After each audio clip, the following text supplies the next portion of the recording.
Estou dando continuidade às minhas experiências espirituais. Revelarei coisas sobrenaturais muito fortes nesse vídeo. Falarei de casas mal assombradas e de locais consagrados. Também dos sangues derramados que trazem maldições aos locais, e dos rituais de sangue que marcam os territórios. Falarei das forças ocultas do sacrifício da carne, e a importância do sangue na bruxaria, e também sobre fazendo magia usando o Antigo Testamento, e os sacrifícios da lei mosaica. As bruxas são as sacerdotisas do Antigo Testamento. Falarei da diferença da lei e da graça, do homem carnal e do espiritual, e também quando uma aliança é extinta, outra entra em vigor. Falarei de demônios territorialistas, e as batalhas de controle territoriais entre a igreja e os espíritos das trevas, enfrentando as bruxas dentro de suas áreas de controle. Falarei de animais possuídos e animais enfeitiçados, e sobre os objetos e produtos consagrados aos demônios. Também falarei de condutores do mal,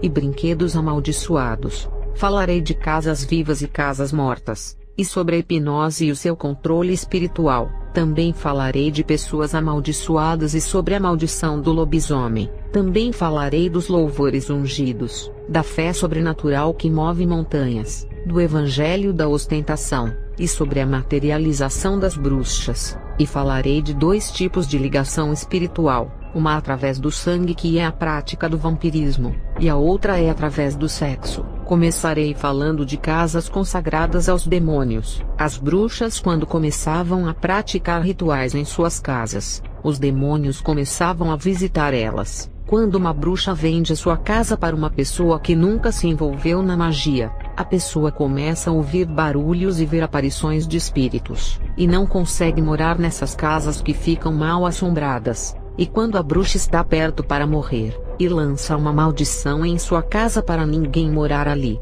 fica um ambiente muito carregado. Vai ter muitas casas abandonadas no meio dos matos, florestas e interior que são de bruxas que faleceram, e ninguém consegue morar ali por causa das perturbações. Os demônios que serviram essas bruxas falecidas ficam naquelas casas esperando alguém chegar para intimidá-los. Eles são demônios territorialistas que não querem ninguém vivendo na casa, a não ser que os novos moradores venham a assumir os trabalhos da antiga bruxa falecida. Até as casas onde um grupo de família morre pode ficar mal assombrada, porque se existia grande atividade de demônios trabalhando dentro daquele lar, a família morre na casa, mas as atividades diabólicas ficam na casa. Se uma família tiver uma pessoa que pratica bruxaria dentro de uma casa, ela consegue ligar o lar familiar ao mundo espiritual das trevas. E se essa família morrer inteira e a casa ficar vazia, tenha certeza de que vai ficar mal assombrada, porque o pecado que eles praticavam deixou a casa amaldiçoada.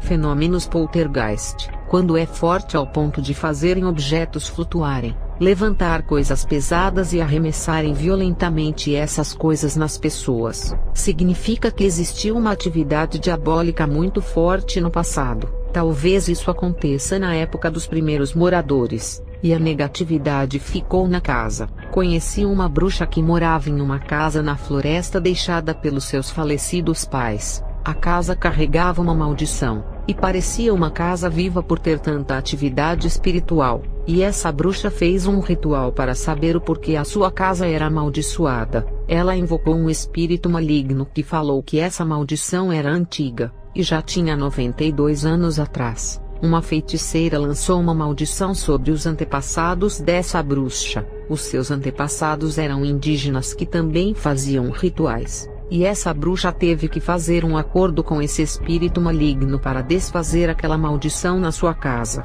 A bruxa ofereceu uma oferenda de ritual para aquele demônio, e as manifestações espirituais acabaram. Como esses lugares são consagrados, irei falar aqui da consagração feita com carnes de animais, que são rituais muito fortes. Quando Adão pecou, Deus sacrificou um animal para fazer uma veste para cobri-lo, e Satanás viu aquilo e começou a imitar a Deus, pedindo esses sacrifícios de animais. Depois que Jesus se sacrificou na cruz do Calvário, os sacrifícios humanos começaram a se multiplicar, porque Satanás percebeu o poder que tem o sacrifício de uma pessoa, principalmente sacrifícios de bebês, crianças puras e inocentes que mais se aproximam da pureza de Jesus. Uma moça virgem simboliza um sacrifício puro, imitando o sacrifício de Jesus. O sangue puro na magia é a maior essência porque é a vida do corpo. Os sacerdotes usavam os sacrifícios de animais pelo pecado do povo.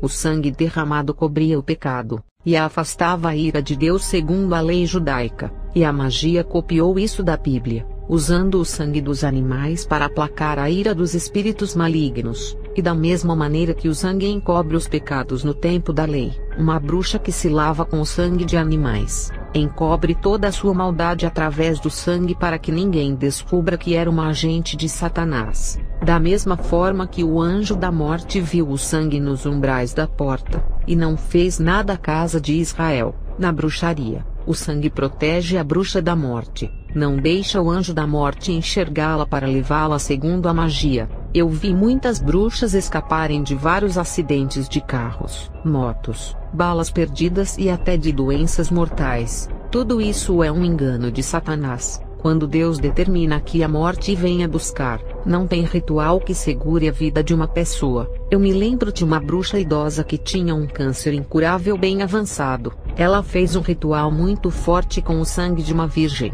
A morte da moça no lugar da sua, significa que a bruxa foi substituída por outra pessoa na hora da morte. Isso lembra o Antigo Testamento, quando o povo de Israel pecava, e um cordeiro era morto em seu lugar, até que Jesus morreu uma vez por todos, sendo o último cordeiro substituto. Infelizmente a alma da moça foi entregue no lugar da bruxa idosa, não porque Satanás é bom e poupou a vida dessa feiticeira, é que no mundo espiritual, ela seria usada pelos seus propósitos malignos e tinha importância para os seus planos. Enquanto a jovem não significava nada por não ser uma bruxa, e não fazer nada de importante para o diabo, por isso que a jovem foi descartada como um lixo, por não acrescentar nada no mundo das trevas. Mas quando Satanás não precisa mais dos serviços das bruxas, ele leva todas para o inferno. Essa bruxa idosa chamada Clara foi curada do câncer com a morte da moça, mas o espírito do pacto pediu a alma dela em troca. Eu revelei o nome dessa bruxa, porque ela faleceu depois da pneumonia. Quando 5 anos se passaram da cura do seu câncer, ela morreu de outra doença, e Satanás levou a sua alma. Eu acredito que um demônio colocou pneumonia nela. Jesus veio, se sacrificou e foi o último sangue a ser derramado, para que nenhum animal fosse sacrificado pelos pecados das pessoas. A feitiçaria ignora o sacrifício perfeito de Jesus, e continua fazendo esses rituais. Todos os ramos da feitiçaria que sacrificam animais são malditos. No livro de Gálatas 3 versículo 10, fala que todos aqueles que são das obras da lei estão debaixo de maldição, porque Jesus desfez o antigo pacto com o seu corpo e fez uma nova aliança, e o adventismo se recusa a crer nisso, e guarda o antigo pacto. Eles não acreditam que o crente é salvo somente pelo sangue de Jesus. Eles falam que precisamos do auxílio da lei para nos salvarmos, mas o que eles não sabem é que no mundo espiritual isso não funciona. Ou você adere ao antigo pacto ou ao novo pacto. Quem escolhe o antigo pacto está obedecendo a lei mosaica, e terá que excluir Jesus e voltar ao mesmo sistema de sacrifício de animais. Jesus cumpriu a lei mosaica em vida, e desmanchou na cruz do Calvário. Jesus não faz parte da velha aliança, e quando escolhemos a viver nele, temos que rejeitar a velha aliança. Quando escolhemos o velho pacto do Antigo Testamento, temos que voltar ao sistema de sacrifícios de animais, porque o sacrifício de Jesus não foi o suficiente. O Antigo Pacto rejeita o sangue de Jesus por sua natureza, e você que é adventista e gosta de viver nos 10 mandamentos, terá que observar todo o sistema mosaico, inclusive realizar o sacrifício de animais, porque a lei mosaica foi criada junto com os sacrifícios de animais. A lei mosaica e os sacrifícios de animais são inseparáveis, porque toda aliança requer sangue derramado. A antiga aliança sempre derramou sangue de animais, e a nova aliança derramou sangue uma vez para nunca mais. Jesus Cristo se ofereceu, Qual era a diferença entre as duas alianças? Uma era sangue de animais que nunca era suficiente, e não cessava de derramar. A outra aliança é melhor porque não era sangue de animal, e sim do próprio Deus. O antigo pacto é tão insuficiente em salvar uma pessoa, que teve que matar milhões de animais derramando rios de sangue, e ainda não redimiu a humanidade. E a graça precisou apenas de um único sacrifício, que foi o sangue divino que deu início à nova aliança. Sacrifício tão legítimo que não precisa mais sacrificar nenhum animal. Um adventista disse que no Novo Testamento não tem doutrinas, e precisamos da lei para podermos ter uma conduta cristã. Eu disse para ele: quem disse ao Senhor que a graça também não tem doutrinas de conduta cristã? E ainda ficou mais estreito viver na graça. Na lei você podia matar. Davi era um homem que as suas mãos eram sujas de sangue, o que proibiu dele construir o templo.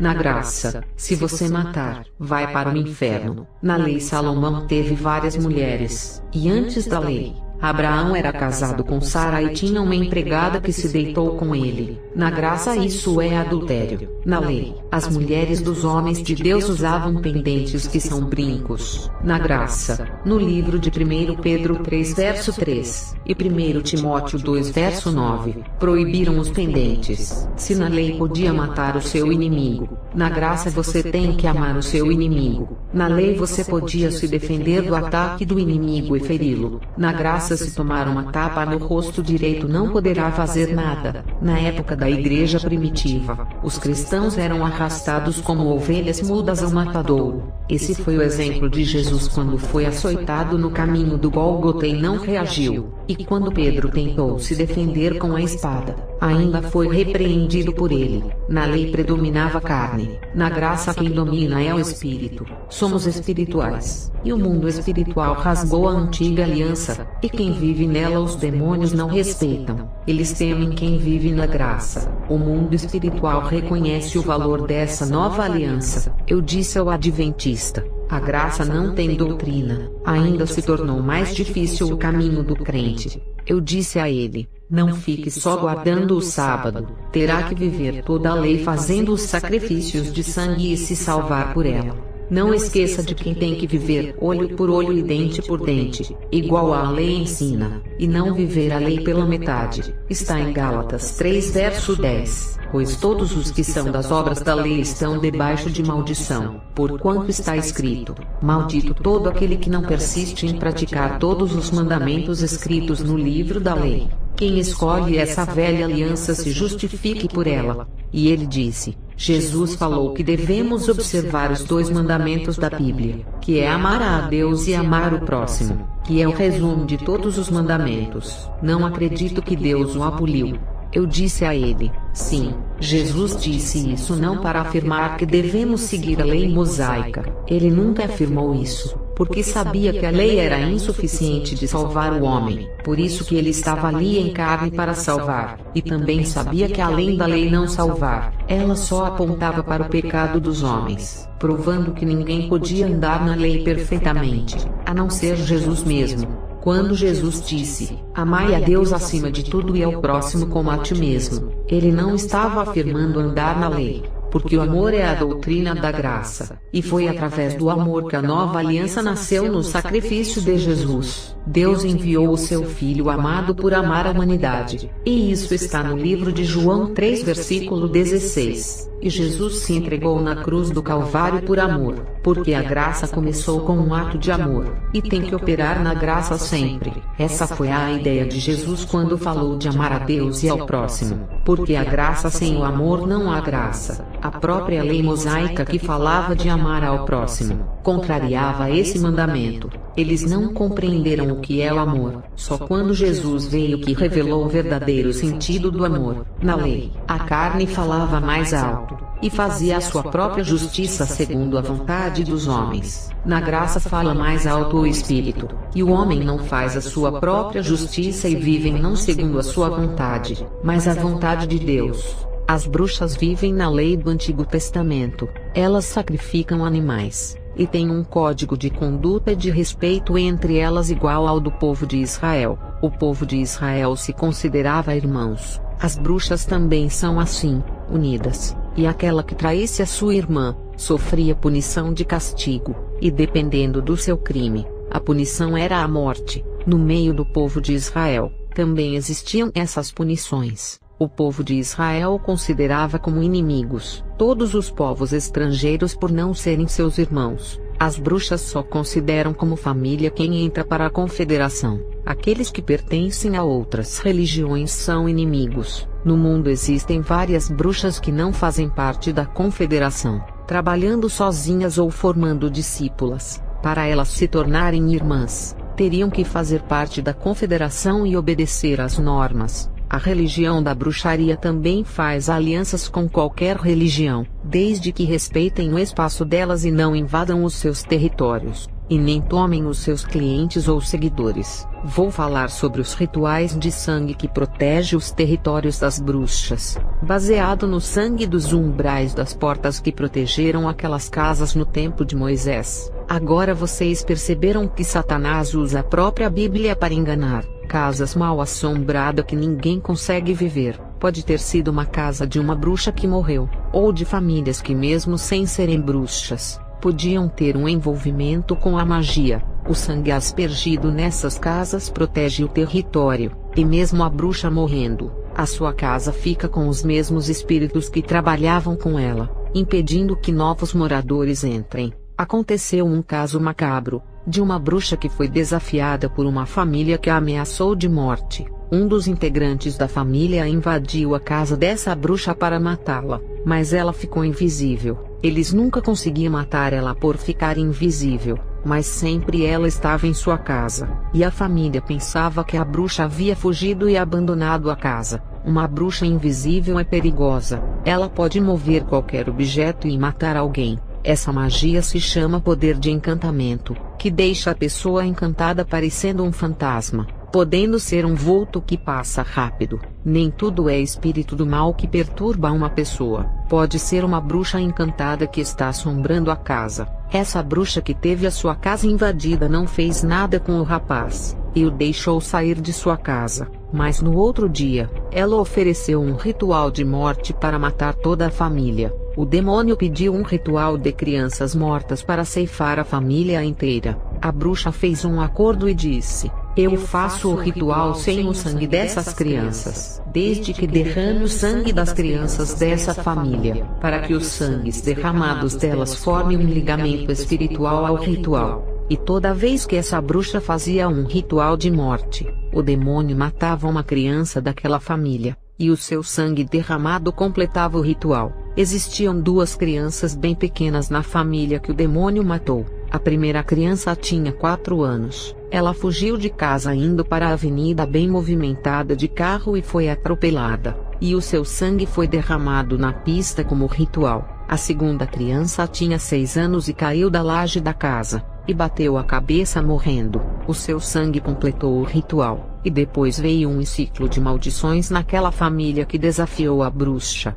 A morte das duas crianças inocentes, tendo o seu sangue oferecido nos rituais, completou, e agora a maldição hereditária iria cair naquela família. Em 10 anos, a família inteira não existia mais, e foi morrendo um por um de doenças, suicídios, outros de acidentes e também assassinadas. As torres gêmeas do World Trade Center, as pessoas que trabalhavam ali, foram oferecidas em um dos maiores rituais de sacrifícios humanos da história da humanidade. Nesse grande ritual, não houve derramamento de sangue, porque o sacrifício seria as pessoas das torres gêmeas. Satanás pediu um sacrifício de pessoas vivas. Na época eu era bruxa, e a maçonaria para a qual a gente trabalhava, estava por dentro desses acontecimentos com o financiamento dos Illuminatis. Na cinematografia de Hollywood, ou na área da música sobre a disputa do estrelato, se aquele cantor que está fazendo mais sucesso do que todos os cantores, sendo a principal celebridade do momento,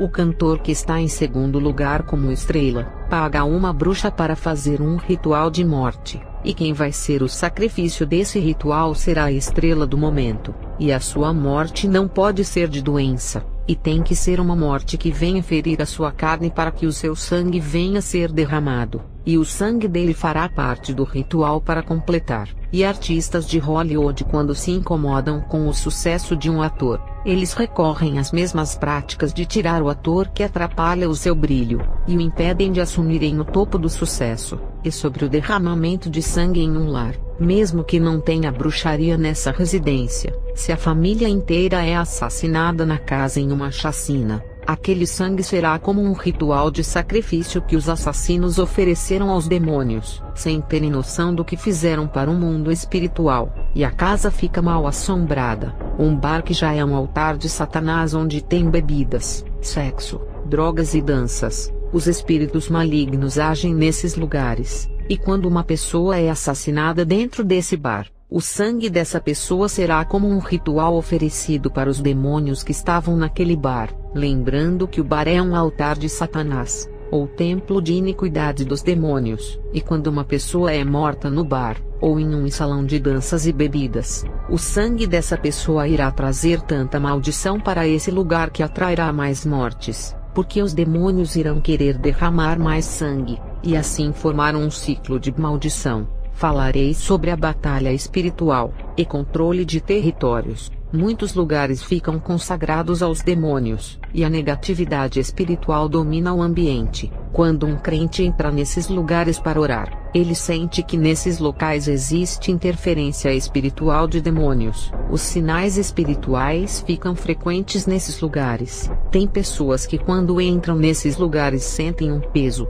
e saem carregadas das energias negativas. Quando se fala de territórios espirituais, os demônios conseguem controlar um bairro inteiro, uma rua, ou até mesmo uma cidade inteira. Cidades que a taxa de homicídio é alta. Quanto mais pessoas são assassinadas, mais rituais de sangue são oferecidos aos demônios, e a negatividade aumenta e a cidade se torna a pior para viver. Onde não há paz é só tribulação, e o perigo opera. Fora do Brasil, esses domínios de territórios são mais longos. Tem países da Ásia e África que foram entregues totalmente aos demônios. Eles controlam todos os territórios dessas terras. Os feiticeiros consagram vilas, cidades ou até o país inteiro, entregando esses territórios de terras às forças malignas. Os crentes, quando entram em territórios consagrados, têm dificuldades para pregarem o evangelho, porque enfrentam os bruxos desses lugares e os demônios controladores dessas terras. Muitos homens de Deus que são capacitados conseguem tomar territórios dos bruxos, e colocam os demônios controladores para fugirem por um tempo, e mesmo que esses demônios retornem para recuperarem os seus territórios, eles não conseguirão recuperar o território 100%, porque os seus poderes foram enfraquecidos através da oração de um povo. Eles perderam boas partes de seus territórios, e também muitas almas dos lugares que eles controlavam. Eles podem até possuir as pessoas mais fracas e tentar intimidar o povo de Deus, mas as orações da igreja que se formaram ali, enfraquecem as forças deles e as suas atividades malignas. Não são somente as igrejas que sofrem baixas, as tropas das trevas também sofrem. Quando a igreja invade o território dos demônios, podem controlar o local, desde que essa igreja seja levantada por Deus, porque se a igreja não gostar de orar, não fizer jejuns e entrar em um desses territórios, sofrerá muitos ataques até as portas do templo se fecharem, porque em lugares consagrados pelos bruxos tira a força dos invasores, e quando os invasores de territórios não são ungidos por Deus, sofrem muitas baixas. E tem aquelas igrejas maçônicas que são aliadas com as forças das trevas, e não causam nenhum incômodo aos demônios territorialistas. Vocês irão ver grandes igrejas enormes e catedrais na África, e nada de ruim irá acontecer. Igrejas dentro das vilas dos feiticeiros, e os bruxos não irão fazer nada com elas, porque fazem parte do mesmo clube, e participam da mesma empresa diabólica. E os missionários que não são convertidos, homens carnais que entraram no território das bruxas, quando viam os poderes ocultos das bruxas e os móveis flutuando, os missionários não conseguiam operar os sinais da parte de Deus, porque suas obras foram reprovadas. Deus não os ouve e nem faz os sinais a favor deles. Quando esses missionários viram a magia das bruxas fazendo os sinais, eles voltaram para os seus países e abandonaram a missão. No mundo espiritual, para combater o sobrenatural você tem que ser sobrenatural. Carne não pode combater o sobrenatural. Carne controla apenas a carne, e ainda faz a vontade dela. Um lutador de UFC pode combater outro lutador igual a ele, mas um lutador de UFC não pode combater um espírito das trevas, mas esse espírito pode matá-lo, e ele não pode tocar nesse demônio. Da mesma forma, um missionário da carne que não pode combater um espírito maligno. No mundo espiritual, a carne não pode vencer aquilo que é espiritual. O crente, para vencer um espírito maligno, ele tem que ser espiritual. As bruxas são espirituais por mexerem com o sobrenatural. O crente, para vencer uma bruxa, ele tem que ser espiritual, porque as bruxas e os feiticeiros são espirituais, porque eles têm contato com o sobrenatural, e quanto mais se envolvem com esse mundo espiritual, mais as suas fés aumentam. O apóstolo Tomé, que era muito incrédulo, quando ele tocou em Jesus e viu as marcas dos pregos em suas mãos, aquilo foi tão sobrenatural para ele, que a sua fé cresceu de tal forma como nunca se viu antes. E Jesus disse: "Você creu porque você viu." A fé dos bruxos é gigante por causa das coisas sobrenaturais que eles veem. Os bruxos têm mais fé no sobrenatural do que muitos crentes que nunca viram o sobrenatural. E a razão de muitos crentes não crerem em experiências espirituais é porque nunca viram. Mas a palavra diz que aqueles que nunca viram, mas crê, esses são bem-aventurados. João 20 verso 29. Ao que Jesus lhe afirmou: Tomé, porque me viste acreditaste. Bem-aventurados os que não viram e creram. Creia em Jesus, o Filho de Deus. Alguns crentes têm muita fé, e são espirituais em excesso, porque de alguma forma eles viram o mundo espiritual, ou tiveram contato com o sobrenatural. Mas nos tempos de hoje, é muito difícil encontrar alguém que tenha uma fé gigante no sobrenatural sem ver. As bruxas temem os crentes sobrenaturais, porque eles creem iguais a elas, e são tão espirituais ao ponto de enfrentá-las dentro do mundo espiritual. Irei falar de confrontos espirituais entre a luz e as trevas dentro do território do inimigo, como enfrentar as bruxas dentro dos territórios delas em uma batalha espiritual. Dentro do mundo espiritual, a guerra é o crente orando para Deus salvar e libertar a bruxa, e as malvadas lançam magias de morte no crente, e os demônios tentando tocar nas almas deles. Mas as orações dos crentes são como flechas de fogo que atingem os demônios. Essa é a guerra no mundo espiritual. Quando o crente é sobrenatural, a guerra no mundo espiritual é contra os demônios, não contra outros crentes discutindo com eles, falando mal de outras religiões ou de denominações diferentes, desejando a morte das bruxas ou fazendo orações contrárias para os seus perseguidores morrerem. Isso não é batalha espiritual, é guerra carnal que satisfaz o ego, a exaltação, a soberba e todas as vontades da carne. As bruxas são espirituais, e para entrar em seus territórios, estão entrando no campo espiritual de guerra. Quem está em pecado, Deus não envia em lugares perigosos iguais os territórios das bruxas. Nos lugares dominados pelos espíritos territoriais do mal, os que deviam entrar nesses locais consagrados são os que Deus capacitou, porque para entrar no universo das bruxas e tentar ganhar as suas almas, tem que ser ungido de Deus. Para tirar uma bruxa das trevas é difícil, porque elas estão presas nas mãos de Satanás, e dentro dos territórios das bruxas. Se o crente entrar e não for ungido, uma única bruxa consegue paralisar espiritualmente a alma dele. As bruxas conseguem fazer objetos e animais domésticos voarem, fazendo-os flutuarem no alto. As bruxas manipulam o fogo, o ar, a terra e a água. Tudo isso o crente irá virão entrar lá. Falarei de outros territórios espirituais. Os demônios são tão territorialistas, que controlam até um lar de uma família através de objetos anátemas, pecados familiares e outros. A casa de oração, eles querem controlar para dirigir o culto inteiro, assumindo o lugar do Espírito Santo, operando no meio do povo e fazendo maravilhas. A casa de oração é um território importante, porque os demônios podem pregar através da boca dos crentes. Eles podem colocar os louvores que Deus não aprova nos púlpitos. Aquele louvor que você fala que é lindo e gosta do ritmo, um demônio pode colocar em seu coração dizendo: "Louve esse hino, ele é bonito." e pode ser abominação a Deus. Os demônios gostam de possuir os crentes não libertos para poderem pular, rodar, entregar revelações e profecias. A casa de oração é um dos territórios que mais eles gostam de controlar, para poderem espalhar os seus enganos. E as igrejas sérias que não abriram para o pecado, os demônios territorialistas ficam querendo entrar dentro dessas casas de orações para controlarem o púlpito, que é o lugar de honra, mesmo que a igreja viva em santidade. Se pregar outro evangelho na casa de oração, causa uma legalidade para os demônios entrarem no culto. Se louvarem músicas gospel profana, também irá abrir legalidade para os demônios entrarem. E quando essas coisas entram, não adianta falar que Jesus liberta, cura e salva, porque evangelho falado de boca sem renúncia, não terá o mesmo sucesso. O evangelho do mundo não liberta. Os louvores do mundo não tocam no coração e nem fazem ninguém chorar.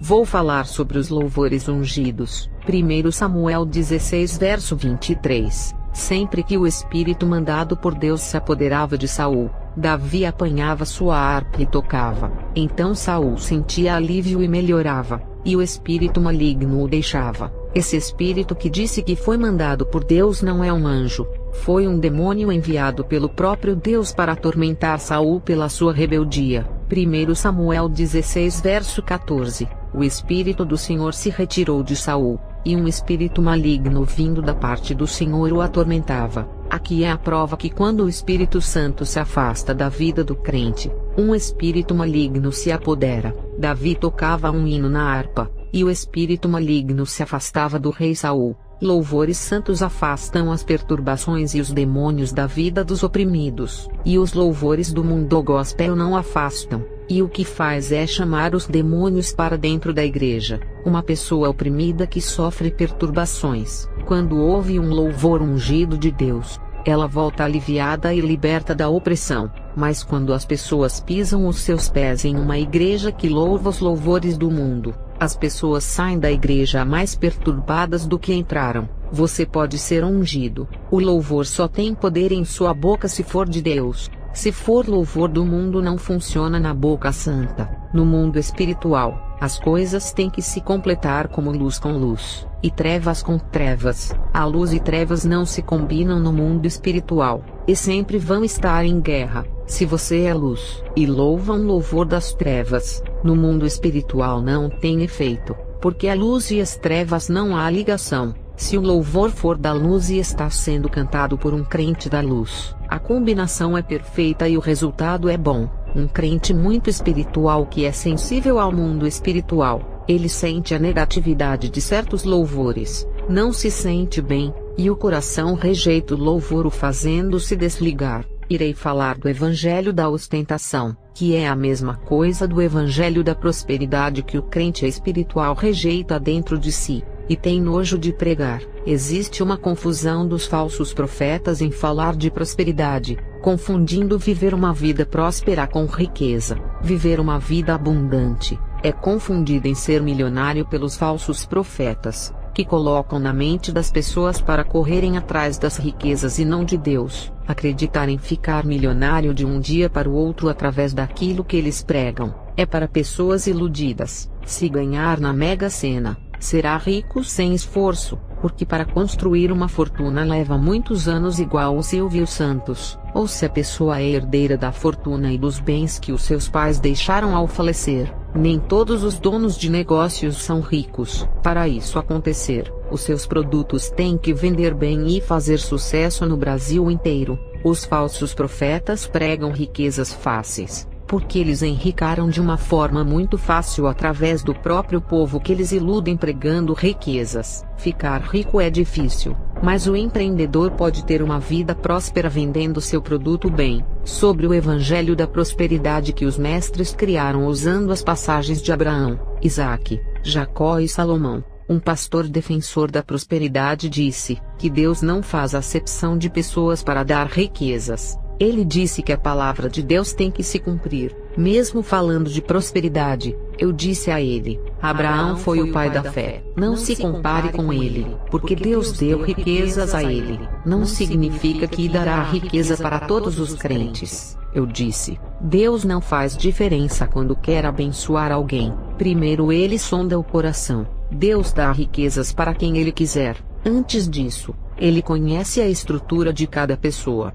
Ele sabe aquele que vai cair na fé, e aquele que não vai cair por causa do dinheiro. Ele deu riquezas a Abraão, e tirou Jacó da pobreza dando-lhe muitos bens, porque ele sabia das estruturas desses homens. Deus, conhecendo o coração desses homens, já sabia que eles permaneceriam na fé, não se desviando por causa das riquezas. Se Abraão teve riqueza dada por Deus, foi porque a sua fé foi tão grande que riqueza nenhuma corrompeu o seu coração. Se você tem uma estrutura de fé, e a espiritualidade é igual à de Abraão, poderá receber riquezas e não se desviar. E a maior prova de que o seu coração não está no dinheiro, é usar ele para ajudar as pessoas. O dinheiro é um Deus que ninguém pode se apegar. O dinheiro foi inventado pelos homens, e inspirados através do demônio Mamon. Hebreus 3 e verso 5. Sejam vossos costumes sem avareza, se contentas com o que tem, porque ele disse: não te deixarei, nem te desampararei. Filipenses 4 verso 11 até o 13. Não digo isto como por necessidade, porque já aprendi a contentar-me com o que tenho, se estou abatido, e se também tenho abundância. Em toda a maneira e em todas as coisas estou instruído, tanto a ter fartura como a ter fome, tanto a ter abundância como a padecer necessidade. Posso todas as coisas em Cristo que me fortalece. Romanos 12 verso 16. Sede unânimes entre vós, não ambicioneis coisas altas, mas acomodai-vos nas humildes coisas. Não sejais sábios em vós mesmos, o que importa é o galardão celestial que é puro e santo e não corrompe ninguém. Leia Mateus 5 versículo 12. Esse evangelho da prosperidade abre legalidade para os demônios trabalharem no culto da igreja, e tudo começa no púlpito quando o pregador cai na armadilha de pregar outro evangelho, oferecendo o altar da igreja para Satanás controlar. As bruxas da década de 80 torciam para as igrejas aceitarem esse evangelho, para poderem derrotar os crentes. Falarei sobre a força da hipnose, que é o controle mental. A hipnose é muito utilizada hoje para combater fobias, depressão, diminuir sofrimentos de pacientes terminais, problemas de amnésia, correção de vícios, preparação mental para os vestibulandos, tratamento de obesidade. Através da hipnose, pode fazer a mente regressar à vida passada de outro século ou quando era criança. A reencarnação, que é a doutrina espírita, faz a pessoa acreditar em vidas passadas, porque existe um controle mental. Na bruxaria a hipnose é mais forte, porque além de ter o controle mental, a cabeça da pessoa recebe um feitiço quando a bruxa faz imposição de mãos. As bruxas hipnotizavam os animais para trabalharem para elas, como cobras, sapos, cachorros e outros animais, que sob o controle da feitiçaria podem atacar uma pessoa. E os animais da água, tanto de rios, lagos e as aves do céu, também podem ser hipnotizados. A magia da hipnose é tão forte, que pode controlar até uma pessoa como um robô. Alguns pastores estão usando isso nas igrejas. Falarei sobre as possessões de animais, e também aqueles que não são possuídos, mas são controlados através dos feitiços. Esse feitiço, que é feito sobre o animal, faz o demônio possuir o corpo dele, e quando o demônio possui o animal, ele dá habilidades e inteligência a qualquer animal irracional. Uma bruxa pode cochichar no ouvido de uma cobra e passar uma mensagem, e a cobra, por estar possuída, tem entendimento igual a uma pessoa. Cobras, ao receberem essas mensagens, vão para matar, e os sapos levam doenças para os lares. Cada animal e inseto tem um objetivo quando são enviados pelas bruxas e bruxos. Não se assustem com isso. Lembra que a jumenta de Balaão falou através do poder sobrenatural de Deus. As trevas também imitam e fazem as mesmas coisas com os animais. Falarei sobre brinquedos amaldiçoados, animais enfeitiçados e objetos com produtos consagrados. Animais, objetos e pessoas podem carregar maldições lançadas por bruxos. Animais domésticos podem carregar uma maldição de uma bruxa, e para qualquer lugar que o animal passar, ele leva consigo a maldição. Ao ver um gato na rua e pegar para criar, tem que orar. Ele pode ter sido usado em bruxaria. E a mesma coisa é comprar um cachorrinho no pet shop. Ninguém sabe de onde ele veio antes de estar ali. Se esses animais foram oferecidos, ao trazerem para o lar, também levam os demônios da bruxaria. Não estou dizendo que não podem pegar esses animais abandonados para cuidarem. O importante é orar e quebrar a magia que está sobre eles. Tem família que tem o seu animal doméstico amaldiçoado. O gato pode ser um instrumento de maldição trazendo azar, doenças, depressão e outros males. E para que o mal seja quebrado, tem que orar pelos animais domésticos. Teve um caso de um cachorro pitbull muito manso com o seu dono. A bruxa lançou uma maldição no cachorro, deixando ele mais agressivo. O cachorro não estava mais reconhecendo o seu dono, e o atacou mordendo o seu braço. A maldição foi tão forte que o cachorro morreu de raiva. O corpo do cachorro endureceu em minutos, parecendo uma estátua de pedra. Objetos também podem ser amaldiçoados, como roupas, panelas, pentes, camas, travesseiro, carros, celular e até alimento. Os empresários levam um produto para a bruxa consagrar, e ele consegue vender muito e lucrar. Aquele produto que será vendido foi consagrado em ritual. Tudo o que é matéria pode carregar maldição. Uma boneca ou boneco das lojas de brinquedos podem carregar maldição. Tudo aquilo que tem uma forma de corpo humano, como uma boneca ou uma imagem de santo, são condutores do mal. Na Bíblia, Deus pedia para o povo de Israel não fazerem nenhuma imagem. Uma estátua é um corpo, assim como uma escultura, uma boneca. Essas coisas, por serem imagens de pessoas, são condutores de espíritos malignos. Um ursinho de pelúcia tem a imagem de um animal, por isso é um condutor. Tudo aquilo que se parece com pessoas ou animais, são corpos condutores no mundo espiritual.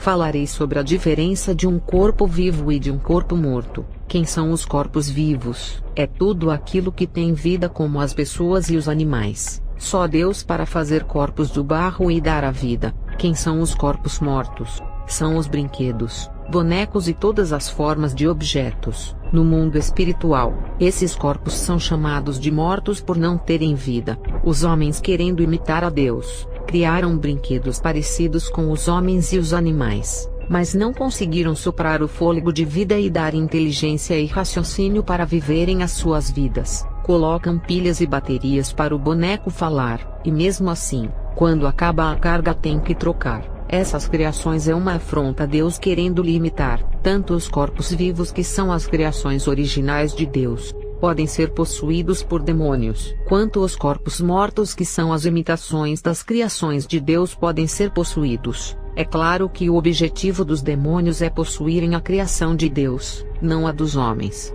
Mas eles, para entrar em um lar, possuem um boneco primeiro. Eles possuem os corpos mortos, que são as criações dos homens, para poderem possuir depois os corpos vivos. Exemplo: um homem vai à loja de brinquedo e compra uma boneca consagrada para sua filha e leva para sua casa. As consequências vêm. O demônio da boneca possui a sua filha, e o pai da menina também. Os seres humanos são corpos vivos, e também são condutores do mal. O corpo de pessoas ou de animais no mundo espiritual é uma casa de morada de espíritos, brinquedos e imagens de esculturas, mesmo sem ter vidas. São corpos mortos e casas espirituais sem vidas que servem de condutores do mal. São objetos que transportam espíritos malignos para os lares. Os seres humanos no mundo espiritual são casas de moradas espirituais. Falarei de pessoas amaldiçoadas na bruxaria. Assim como o profeta Jonas carregava uma maldição naquele navio, e os marinheiros o jogaram no mar e foram livres da morte. Na bruxaria, quando uma pessoa carrega a maldição, todo o lugar onde pisa aos seus pés traz azar, doenças e todos os males. Existem pessoas que são tão amaldiçoadas que nada dá certo, e ainda trazem o mal para perto de quem se aproxima. O lobisomem é uma maldição que a pessoa traz sobre a sua carne. A maldição do lobisomem existe, e são magias que as bruxas lançam nas pessoas. Um demônio terrível marca a alma da pessoa, e quando a alma é marcada, ela vai sofrer transição entre o homem racional e o homem irracional, que é a fera. Esses dois seres, homem e fera, dividem o mesmo espaço dentro da alma do homem. Por isso que existe uma troca ou uma substituição desses dois seres na mesma pessoa. Uma hora a pessoa é fera, e em outra hora é homem. Daniel 4 verso 33. A sentença sobre Nabucodonosor se cumpriu imediatamente. Ele foi expulso do meio dos homens e passou a comer capim como os bois. Seu corpo molhou-se com o orvalho do céu, até que os seus cabelos e pelos cresceram como as penas de uma águia, e as suas unhas como as garras de uma ave. Foi através desse versículo que os demônios começaram a imitar a Deus, fazendo essas transformações bizarras. Os dois seres assumem a personalidade da pessoa e controlam o mesmo corpo. Existem muitos casos de pessoas que se transformaram em feras nos 4 cantos do mundo. No Brasil, os lugares que mais acontecem essas transformações são Nordeste, Pantanal, região Norte, Floresta Amazônica e nos lugares que tem florestas. As bruxas que vivem nas florestas gostam de lançar essas magias lupinas que transformam as pessoas em animais. Tem muitas florestas que são territórios consagrados das bruxas. Falarei da materialização das bruxas. Elas podem assumir a forma de cachorro,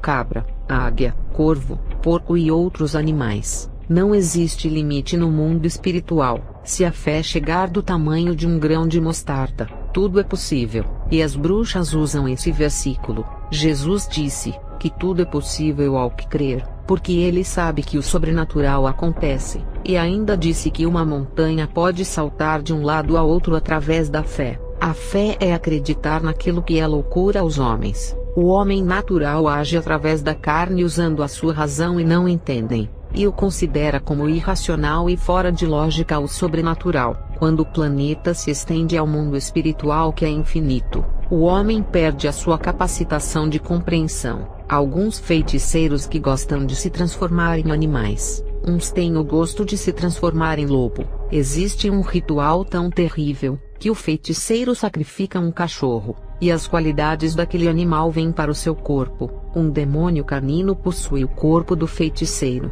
e ele se torna um lobisomem ou uma fera. Falarei da ligação espiritual através do sangue. Feiticeiros ou bruxas também se transformam em vampiros. Quando um demônio do vampirismo possui uma bruxa, ela fica com sede de sangue e sai bebendo sangue de animais vivos. As bruxas cortam as pessoas vivas e bebem o seu sangue, e quando não encontram uma pessoa, elas mesmas se cortam e bebem os seus próprios sangues. As bruxas, quando bebem o sangue de uma pessoa, elas adquirem todas as qualidades e defeitos dessa pessoa. Se a pessoa é próspera, rica e inteligente, nervosa, meiga, vingativa, todas essas características passam para a bruxa. Se a pessoa for amaldiçoada e os espíritos da morte querem levar a bruxa quando beber o sangue dessa pessoa, ela adquire a maldição e começa a ter problemas. Algumas bruxas que beberam sangue de pessoas amaldiçoadas, adquiriam essas maldições, e tiveram tanto azar em suas vidas,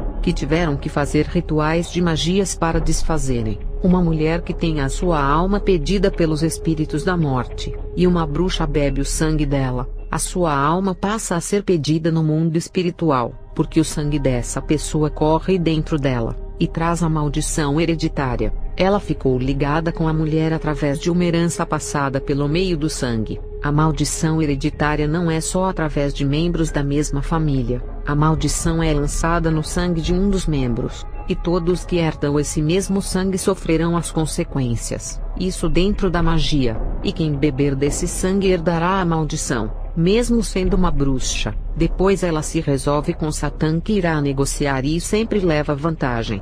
Como no caso de alguém pedir riquezas. Isso para Satanás é como uma mala de papel em cédula que irá se acabar, e em troca ele pede alma. Bom negociador e trapaceiro que sempre leva vantagens. Quando um dos membros da família que está debaixo de maldição hereditária se converte de verdade, e não ser apenas um membro da igreja, a conversão dessa pessoa deixa ela livre da maldição. Mas se a sua família não se converter, a maldição continuará através dos seus sangues. Não precisa ser da mesma família para herdar essa maldição. Na magia, quem beber o sangue da pessoa fica ligada espiritualmente com a pessoa. Uma bruxa que bebeu o sangue de uma mulher que faleceu meses depois, a bruxa faleceu com a mesma enfermidade dela. Essas são as leis do mundo espiritual das trevas. Uma bruxa, quando bebe o sangue de pessoas que têm legiões de demônios, todos esses espíritos malignos migram para a vida dessa bruxa, e ela passa a controlar ou pactuar com esses demônios. E quando uma bruxa bebe o sangue de um feiticeiro,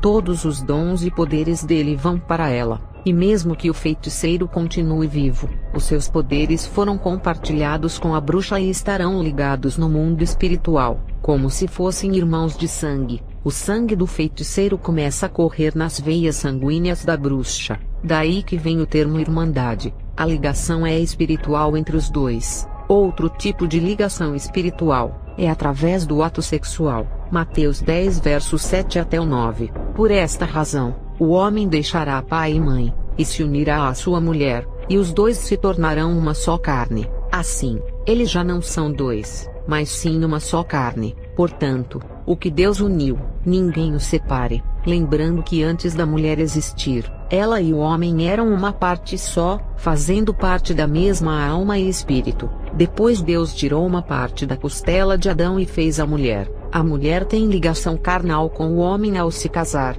e também tem ligação espiritual, porque antes da sua existência, fazia parte do mesmo corpo e da mesma alma. Casamento é coisa séria, porque as duas pessoas se unem, e o mundo espiritual interpreta isso como uma só pessoa, como duas metades da laranja unidas, e formando o fruto. Os filhos nascem, e herdam não somente o sangue, mas uma parte da personalidade dos dois. Homens solteiros que vão às casas noturnas, ao se deitarem com uma mulher, mesmo que seja por uma hora, o mundo espiritual entende como se fosse a sua esposa, e naquele momento eles se tornam uma só carne, e os demônios da prostituta passam para ele, e os dele passam para ela, compartilhando demônios entre eles, já que se tornaram um templo só, uma carne só. É a mesma coisa de uma pessoa só. A legalidade é grande. O demônio da prostituta vai ter o mesmo direito de trabalhar na vida dela, igual faz na vida do rapaz por estarem ligados sexualmente. E se o rapaz pratica furto, esse espírito passa para a prostituta. E se ela nunca furtou, irá furtar. E se a prostituta tem a pombagira, irá passar para ele. E o rapaz seduzirá muitas mulheres e se viciará na prostituição. Tem homens que vivem suas vidas sozinhos sem ninguém, não aparece nenhuma mulher, mas quando eles se envolvem com uma mulher que tem o espírito de sedução, esse mesmo espírito passa para ele, e sem ele procurar mulheres, aparecem várias pretendentes para se prostituírem com ele. E a teoria que surge é assim: quando uma mulher vê um homem solteiro sem ninguém, elas entendem que ele está sozinho porque não é um bom partido, e nenhuma mulher quer. Já o homem que a cada dia aparece com uma mulher diferente, elas olham diferente e falam assim: esse homem deve ter algo de especial, porque todas as mulheres o querem, então eu quero saber o que ele tem, que todas se atraem por ele. Estou curiosa. Eu falo espiritualmente o que esse homem tem. Ele tem a pombagira, e não é somente uma, são várias que estão em sua vida, por ter herdado elas através de um ato sexual com uma mulher infestada de pombagiras. E tem aqueles que quando começam a ver aparecerem várias mulheres para eles dizem assim: eu tenho sorte. E não sabe que está cheio de demônios que herdou através de um ato sexual. O que houve foi uma transferência de demônios para a vida dele. Teve um caso estranho de um homem que até ontem nenhuma mulher o queria, e quando ele saiu com a mulher mais bonita da sua vila, começou a atrair muitas mulheres para ele depois. A teoria que surgiu foi que ele, ao sair com a mulher mais bonita do bairro,